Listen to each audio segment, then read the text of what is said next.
Hi! It's me again.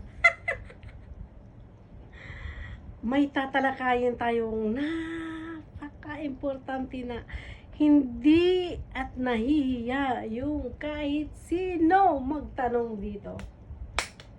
Okay? So, itatanong natin. I-reveal natin yan. I-reveal natin. Okay? So, ang tatalakayin natin ngayon ay about SAX.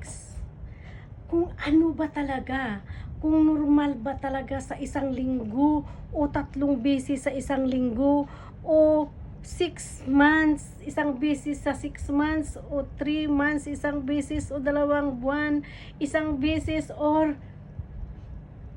2 times a week or every day.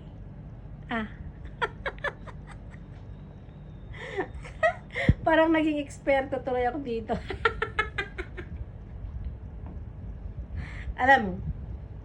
Alam ba ninyo, kung ang lalaki o ang babae ay may malibog na pagmumukha, yung tipong lupay-pay kapag hindi tigilan sa kama. So, ano ba talaga? Ano ba talaga ang normal na pag ana-ana? May araw ba to? Sa isang araw? Sa 2 araw? Ano ba? Okay. Kasi ako noon, may kwento ako noon eh. Ang sarili ko na lang ikikwento ko, hindi yung ibang tao kasi baka mabas tayo, okay?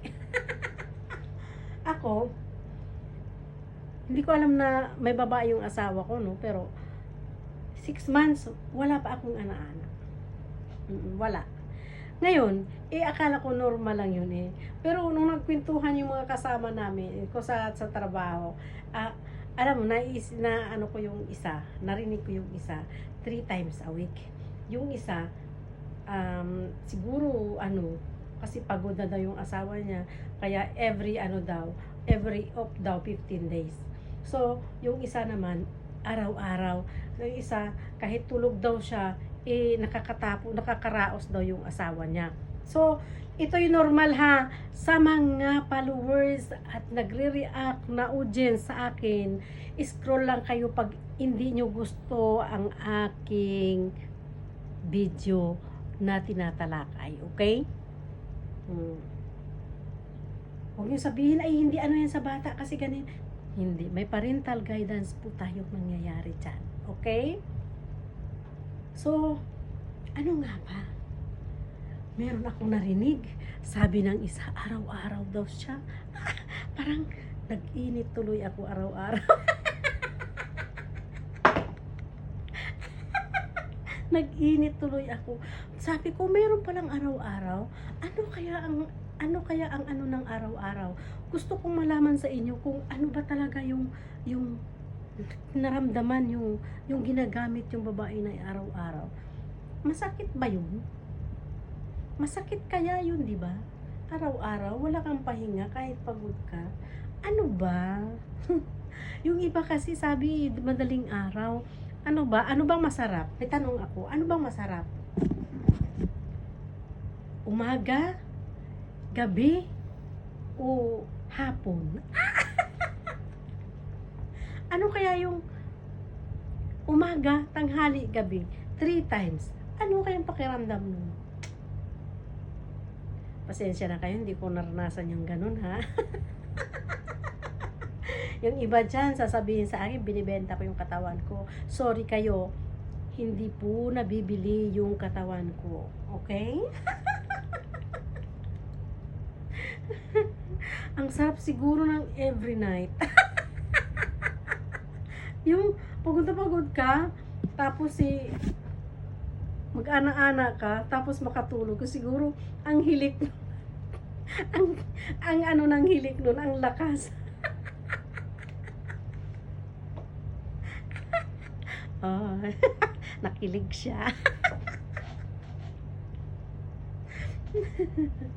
Oo. O, di ba? O, ayan. Pakisagot kung ano ba talaga ang tama doon. Yung every night, 3 times a day, 2 times a day, yung every 15 days, every 6 months, yung ganun. Ano ba? Siguro yung every 6 na yun, may kabit talaga yun. Kung everyday baka wala, ikaw lang talaga ang inaana-ana ng asawa mo. So, good luck sa'yo. Good for you. Pasensya ka na, hindi ako nakaranas ng gano'n, kaya ang dami kong tanong, ano. Pero, alam nyo ba, aral talaga yan. At least, na-reveal yan dito, di ba? Ay. Marami na naman akong fans dito na nag-aano sa akin, puro mga single dad na ang hinahawakan na lang yung kaligayahan ng tenga. Ang pinanghahawakan na lang at least gumagana pa yung tenga.